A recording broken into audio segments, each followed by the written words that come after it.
Yeah, so Israel is a country in the Middle East, and I have chosen it for several reasons. One is that it's actually a very multicultural and multi-ethnic country. And due to that, there is actually a lot of traveling going from and to Israel. It's a major cultural and religious site. So, it's actually like worthwhile to notice how actually they took care of that. And also it has a relatively free press in that region. And therefore the statistics that we will see, they're sort of valid. So that was one of the reasons. Okay. And till now, it has around 120,000 cases, around 1,000 deaths, and most of them have recovered. And just one thing is that they have actually done like quite an extensive testing.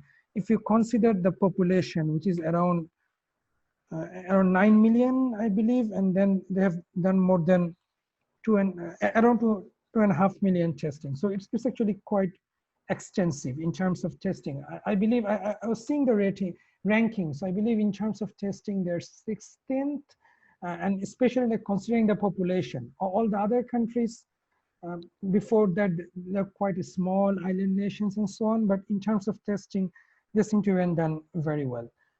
And if you look at the progression, actually, so it's total case, not daily cases. So that means that they actually sort of controlled it back in mid-April, and it was sort of flat. There was not any new cases, but you can see starting from late June, there has been a sudden spike. At this point, both the death and the number of total cases, they're seeing a very strong resurgence of coronavirus. And we'll discuss some of the potential reasons of why that happened.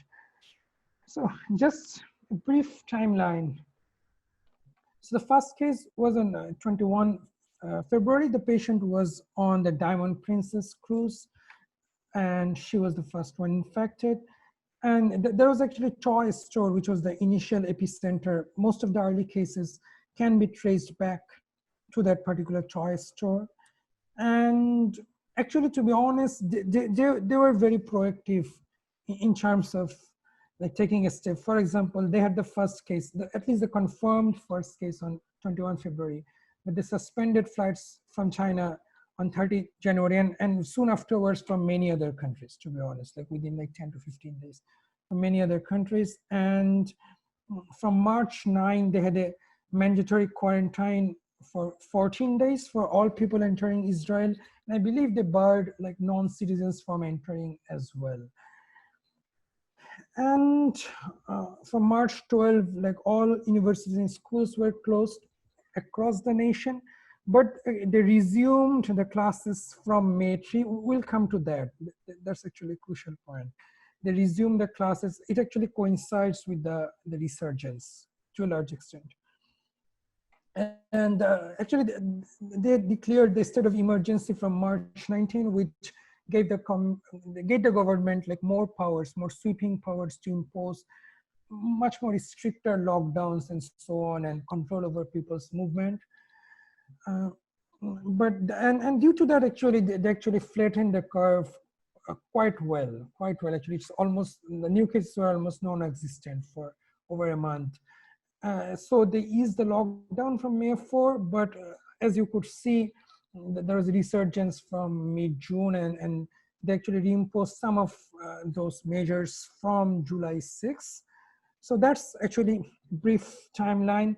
So Israel actually has some very unique challenges, and I'd like to discuss those. One is actually, so Israel is home to a large number of very practicing and observant Jewish people, and like any major religion, a lot of the ceremonies are actually communal.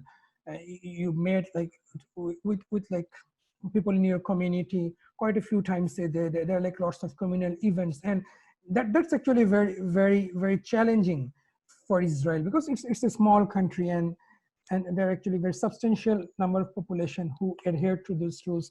For example, like when a person dies, then there are very specific particular rules which you need to follow before you can bury him. And it's very difficult to maintain those rules in the time of a pandemic. So there are some very, very interesting discussions going on there. Okay, where can you like make some lax, make some concessions and so on in terms of like religious rituals. Like, for example, I'd like to just give you one example. Like, so Haredi is actually one of the very observant, one of the very observant Jewish communities, and a large number of cases in Israel can be traced back to them. So the government actually imposed very stricter lockdown of the Haredi neighborhoods and so on to control the cases. Then actually there was like a 3-day Passover religious festival in Israel, and basically the government almost like clamped down because it actually prohibited any travels across the cities and so on. So there, if you read it, there are like lots of interesting discussions on that. And they actually have like very some super interesting solutions. Actually a sort of a spy movies. So I think you can remember in early May or mid-March, that there was a lot of crisis in supplies. Like all the nations were scrambling to like, how can we get supplies and so on. Even in the US, we are not getting masks, hand sanitizer, or anything. Israel actually took a very interesting approach. It actually deployed its actually Mossad, its intelligence, the foreign intelligence, to procure this kind of emergency supplies. And to be honest, Mossad did a very good job. For example, they could like get 25,000 N95 masks, around 10 million surgical masks, 20,000 virus testing kits, and around 200 ventilators. And I'm talking later, they actually procured much more, but I'm talking about this like the very early times when across the world we're not getting like masks and so on. So that's actually a very interesting solution.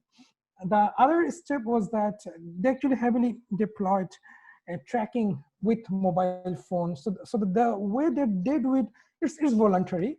You can actually download the app. I think millions of people have done it voluntarily in Israel, which is surprising. And using the app, so basically it tracks your location, and it tracks the location of all the other mobiles with the app that came within a certain distance of you. And then if any of those people were like confirmed to have COVID, then you got a message that in the past 14 days, you were in close proximity with people who have been confirmed COVID, and you can actually, you should take like measures, and you should self-quarantine and so on, and get tested. And there has been a lot of legal rulings and challenges in Israeli Supreme Court.